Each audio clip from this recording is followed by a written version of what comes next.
क्या कारण है कि हमारी युवा पीढ़ी आज हमारे संस्कारों से वंचित होती जा रही है? इसका कारण क्या है? हमें लगता है कि इसका मुख्य कारण है कि जिस भाषा में हमारे ग्रंथ लिखे हुए हैं, गीता में श्लोक हैं, उनका अर्थ समझने के लिए हमें जिस भाषा की आवश्यकता है, उस भाषा को आजकल नजरअंदाज किया जा रहा है। कारणवश हमारे युवा पीढ़ी को मालूम नहीं चल पाता कि किस श्लोक का क्या मतलब है, किस मंत्र का उच्चारण करने से क्या फायदा होता है और उस मंत्र का अर्थ क्या है। कैसे हमारी युवा पीढ़ी को हमारी संस्कृति की ओर आकर्षित किया जाए, इसको लेकर हमारे संवाददाता हरेंद्र कौशल ने साध्वी जी से खास बातचीत की। आइए जानते हैं क्या कहना है साध्वी जी का। नमस्कार, बहुत बहुत स्वागत है आपका जन सेतु राष्ट्रीय न्यूज़ नेटवर्क पर। मैं हूं हरेंद्र कौशल। अभी हम उपस्थित हैं दिल्ली रोहिणी सेक्टर 37 में। आज हम आपको ऐसी शख्सियत से मिलाएंगे जिनका कि जीवन ही शायद मानव सेवा के लिए बना है। आज हम उनसे बात करेंगे, जानेंगे कि जो हमारी संस्कृति है, इसका जो पतन हो रहा है उसका क्या कारण है। क्या कारण है कि जो आज हमारी युवा पीढ़ी है वो अपने पथ से भटक रही है। नमस्कार जी, आपका शुभ नाम? जय गुरुदेव नारायण। मैं साध्वी योगमाया तीर्थ मध्य प्रदेश के देवास जिले के बाबी से हूँ। जैसे कि आपको मालूम है जी कि आज जो हमारी पीढ़ी है, युवा पीढ़ी है, जी। वो जो हमारे संस्कार है उनसे भटक रही है। जैसे कि अगर हम देखें कि जो आज ये जो एक वेस्टर्न कल्चर आता जा रहा है, मोबाइल कल्चर, जिसके बीच में कि अक्सर देखा जाता है कि बच्चे जो है व्हाट्सएप पे देखते हैं, उसके बीच में जो लोग जानकारियां डालते हैं वो बड़ी आधी अधूरी जानकारियां होती हैं कि ऐसे ऐसे लोग जानकारियां डालते हैं जिनको कि पता ही नहीं है, खुद कभी उनको महाभारत का ज्ञान नहीं है, उनको रामायण का ज्ञान नहीं है, उनको अपने वेदों का ज्ञान नहीं है, किसी चीज़ का ज्ञान नहीं है। लेकिन वो जो उसके ऊपर जानकारियाँ ऐसी ऐसी जानकारियाँ डालते हैं जिससे कि जो हमारा युवा है जो इसको देखता है वो एक अपने मतलब कि पथ से भटक रहा है।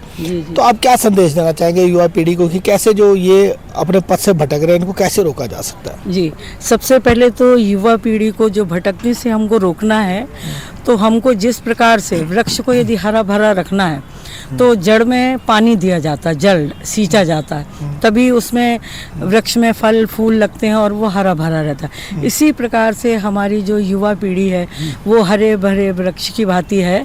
तो हमारी उसके लिए उनको सींचने के लिए जल रूपी आत्मा जो है उसको सींचने के लिए हमें मेडिटेशन, ध्यान, योग साधना करना अनिवार्य है। और जैसा ध्यान मेडिटेशन होगा उसके कारण उनके मन को शीतलता मिलेगी। मन को शीतलता मिलने से एकाग्रता बढ़ेगी। ध्यान योग करने से जब एकाग्रता बढ़ेगी तो वो अच्छे विचार आने लगेंगे और जो गंदे विचार हैं वो कम होते जाएंगे। तो फिर वो जो ये गलत सोच रखता है, गलत धारणाएं करता है, धीरे धीरे ये कम होती जाएगी और वो एक सही मार्ग को पकड़ लेगा। साधे जी, जैसे कि आपने देखा होगा कि हमारे जितने भी पुस्तकें हैं वो संस्कृत भाषा में लिखी हुई है। जी हाँ। जैसे कि अगर हम देखते हैं कि हमारे जो इतने भी ग्रंथ हैं उसके बीच में जब हमारे घर में कोई पंडित आता है तो जब वो जो मंत्रों का उच्चारण करता है वो संस्कृत भाषा में करता है। बेशक। अब जैसे उसमें आप बैठे हैं, मैं बैठा हूँ, मुझे संस्कृत भाषा का ज्ञान नहीं है। जो हमारी युवा पीढ़ी है उसको तो बिल्कुल ही नहीं है, क्योंकि स्कूलों के बीच में जो संस्कृत को जो लुप्त कर दिया गया, हटा दिया गया। अब जिसका मन करता है संस्कृत पढ़ता है, नहीं तो संस्कृत पढ़ता नहीं है। तो जब पंडित जी आकर हमारे घर में हवन करते हैं या हमारी शादियों के फंक्शन होते हैं उसके बीच में जो मंत्र बोले जाते हैं तो हमें मालूम ही नहीं चलता कि उसमें उन्होंने क्या बोला है, क्या इनसे हमारा लाभ है। तो ये जो संस्कृत भाषा जो लुप्त होती जा रही है, तो क्या हमारी सरकार को आप क्या संदेश देंगे कि अगर हम चाहते हैं कि हमारे ग्रंथों को जो हमारी युवा पीढ़ी समझ सके तो ये भाषा जरूरी है। तो इसका कैसे क्या किया ऐसा किया जाए जिससे कि ये भाषा का दोबारा से उत्थान हो? जी हाँ, तो हमारी सरकार को और हमारे हर क्षेत्र के जिले, गांव, कस्बे, शहर में ये होना चाहिए कि जो भी वहाँ के चाहे पार्षद हों चाहे विधायक हों, जैसे कि आजकल क्रिकेट गेम कंपलसरी हो गया, हर गांव-गांव में पहुंच गया, ऐसी ही एक प्रतियोगिता यदि रखी जाए कि जो भी संस्कृत का एक भी श्लोक बोलेगा या जो भी इसका प्रश्न उत्तर एक भी देगा तो उसको प्रोत्साहित किया जाएगा कि आपको इसमें कुछ भी आपको गिफ्ट मिलेगा। तो उसके मन में लालसा, बच्चों को तो लालसा ही रहती है, उसके कारण वो उसके प्रति आकर्षित होगा और हमारी जो संस्कृत भाषा है उसका मूल्य समझेगा और उसका हिंदी में जो ट्रांसलेशन होता है तो आजकल लोग उसके प्रति भी आकर्षित होते, जानने की कोशिश तो कर ही रहे हैं कई जगह। और सरकार से मैं यही कहना चाहूँगी कि उसको भी एक विषय बनाया जाए कि सभी को संस्कृत पढ़ाई जाए। जैसे कि स्कूलों के बीच में तो संस्कृत, जैसे कि हमने देखा कि अभी ऐसे हो गया, जैसे बच्चे जो है आज फ्रेंच सीखना चाहते हैं, आज जो है ना पढ़ाई को भी जो है ना एक ऐसा व्यापार बना दिया गया कि 99% नंबर नहीं आएंगे तो तुम कुछ नहीं कर पाओगे। मतलब ये एक इसको शिक्षा को भी ना एक व्यापार बनाते जा रहे हैं, व्यापार बनाते जा रहे हैं कि नहीं तो अगर जो बच्चे जिसका कम नंबर आएंगे, क्या उसको और कोई ज्ञान नहीं होगा, क्या वो अपने धर्म की तरफ नहीं जा सकता, क्या वो खेल की तरफ नहीं जा सकता, क्या किसी और फील्ड में नहीं जा सकता। और यही कारण है कि आज आपने देखा होगा कि बहुत सारे बच्चे जो है हमारे युवा जो हैं वो आत्महत्या कर रहे हैं। बेशक। तो आप क्या संदेश देना चाहते हैं पेरेंट्स को? हम यही संदेश देना चाहते हैं कि जिस विषय में बच्चे की रुचि है उसी में उसको आगे बढ़ने दिया जाए।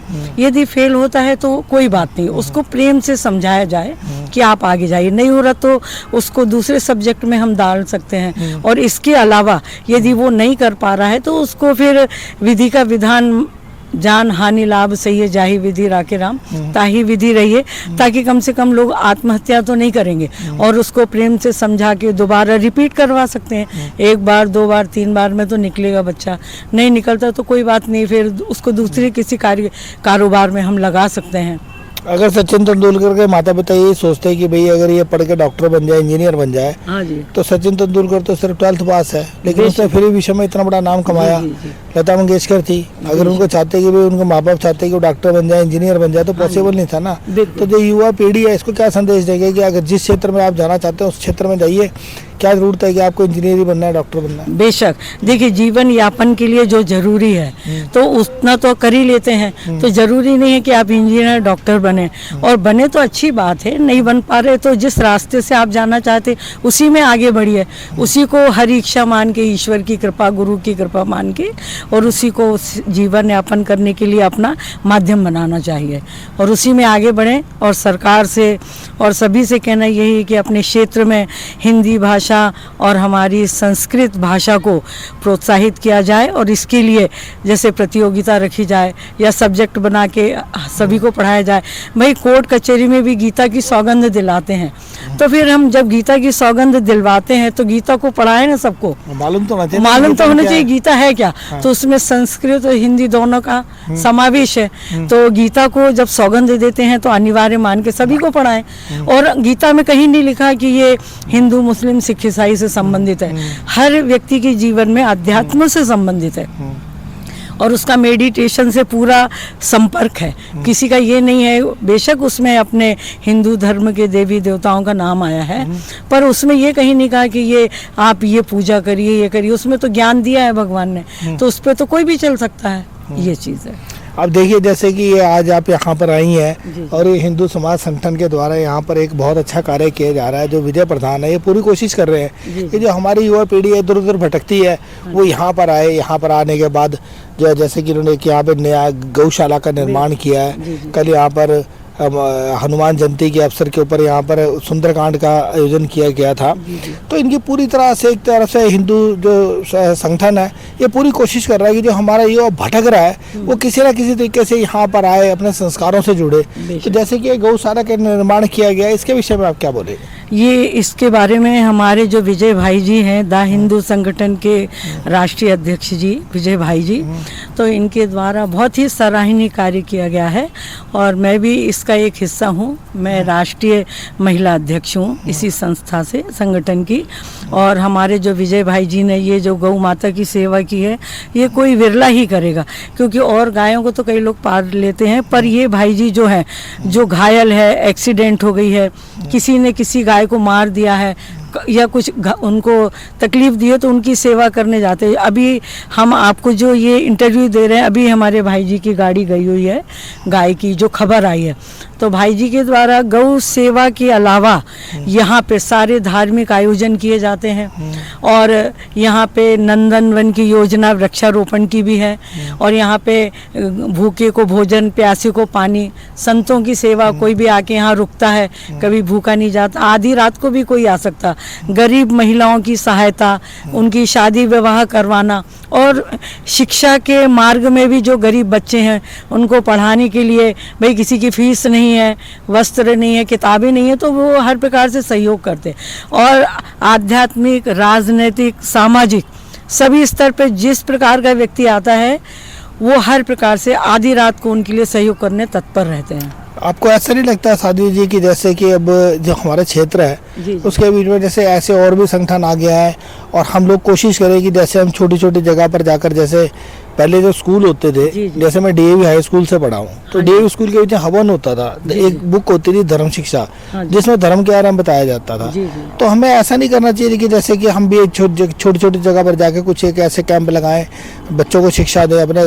ऐसे एक जैसे पहले हम देखते थे कि जय संतोषी माँ पिक्चर बनती थी, जो हमारे जो मतलब कि हम कहें जो डायरेक्टर थे, फिल्म डायरेक्टर्स, वो ऐसे देशभक्ति की पिक्चर लेके आते थे, जिससे लोगों के बीच में एक बड़ी जागरूकता आती थी। लेकिन अब वो सब कुछ खत्म हो गया। तो आपको नहीं लगता कि ऐसा दोबारा से जो ये हमारे फिल्म निर्देशक है, इनको ऐसी पिक्चर बनानी चाहिए? बिल्कुल, उनको 101% बनानी चाहिए धार्मिक फिल्में, ताकि जो कहते हैं कि न्यू जैसी होगी वैसी बिल्डिंग बनेगी। तो बच्चे जो बचपन से देखेंगे वही तो सीखते हैं। तो जगह जगह मतलब ये फिल्में तो होना ही चाहिए और नहीं होती हैं। तो सरकार है या गांव के प्रधान है, विधायक जी हैं, कोई भी है, तो महीने में, हर हफ्ते नहीं तो महीने में एक धार्मिक आयोजन मंदिरों में तो चल ही रहा है, पर हर क्षेत्र में ऐसा कर सकते हैं कि भाई संगठित होकर थोड़ी देर, कुछ नहीं तो 5 आहुति ही करिए, गायत्री मंत्र से करिए या जो भी मंत्र आपको आते हैं उनसे करिए, तो वो उससे सीखेंगे और धर्म के लोग कर ही रहे हैं जैसे। तो इस प्रकार से कि जो अपने हिंदू धर्म को लोग जानेंगे, उसके प्रति आकर्षित होंगे और अपने हिंदुत्व की भावना को बल मिलेगा। अभी हमें साधु जी ने बताया कि कैसे हम अपना जो हमारी एक संस्कृति लुप्त होती जा रही है। जो लोग हैं, जो हमारे युवा पीढ़ी है खास करके, वो आज मोबाइल में लग गई है। उनके पास इतना समय नहीं है कि वो मंदिरों में जाएं, जहाँ धार्मिक आयोजन होते हैं वहाँ जाएं, जहाँ सत्संग होते हैं वहाँ जाएं। पहले क्या होता था कि कभी भी कहीं पर रामायण का पाठ होता था, कहीं पर महाभारत होती थी, तो लोग उसको देखते थे। जैसे कि पहले अगर हम थोड़ा पीछे जाएं, आज 84 के दौर के बीच में जाएं, तो वहाँ पर उस समय एक रामायण सीरियल आया था। जब रामायण सीरियल टीवी पर चलता था तो पूरे क्षेत्र के बीच में जो कर्फ्यू लग जाता था। सब लोग जो है, चाहे वो हिंदू हो या मुस्लिम हो, सिख हो, जो भी हो, वो सीरियल को देखता था। तो जैसे कि अभी हमें साधु जी ने बताया कि अब जो ये फिल्म जो डायरेक्टर्स हैं, इनको इस प्रकार की पिक्चरें बनानी चाहिए जिससे कि हमारे बच्चे जो है हमारी संस्कृति को सीख सके, संस्कृति के बारे में जान सके कि हमारे संस्कार क्या है। तभी इस देश के बीच में जो है तरक्की होगी।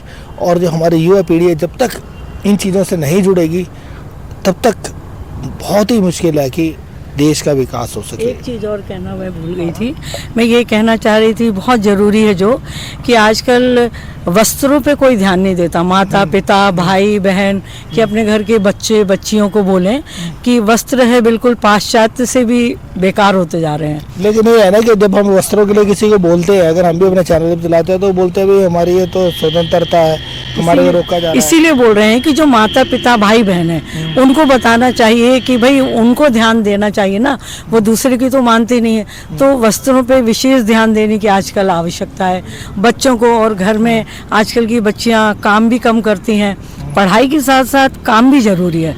तो वो क्या होता है, फिर ससुराल में जाके जो वो एक अच्छी बहू बनना चाहिए वो नहीं बन पाती हैं, तो उन्हीं की जल्दी आजकल घर टूट रहे हैं। क्योंकि मेन जो घर में लड़ाई होती है वो काम की होती है, पहनावे से होती है, मान मर्यादा की। आजकल एक टीवी सीरियल वसुधा आया है, तो उसमें दिखाया गया है कि वो उनके जेठ बनने वाले, उनका नाम देव है और वो अपने जेठ जी का नाम ले रही देव।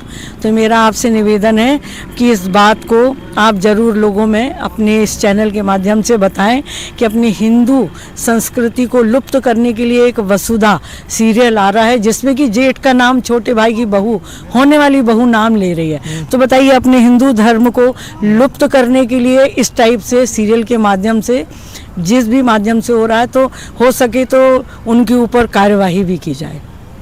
जैसे ये अब साधु जी ने बताया कि अभी इस प्रकार के सीरियल डेवलप हो रहे हैं जिसके बीच में मान मर्यादा को बिल्कुल खत्म कर दिया गया है। जैसे हम जो बड़े लोग थे, जो भी परिवार में बड़ा बुजुर्ग होता था, हम उसके पैर छूते थे। पहले जो हमें संस्कार दिए जाते थे, हम उनका कभी नाम नहीं लेते थे, और कभी भी कोई बहू अपने ससुर का या अपने जेठ का नाम नहीं लेती थी। लेकिन अब ये जो कल्चर आ रहा है, ये जो अब जो आ रहा है, इससे हमारे को जरूर जागरूक रहना होगा और समझना होगा कि अगर इसी प्रकार का अगर चलन चलता रहा तो हमारी संस्कृति खत्म हो जाएगी। अपने सहयोगी कैमरामैन विमल चौहान के साथ हरिंदर कौशल, दिल्ली।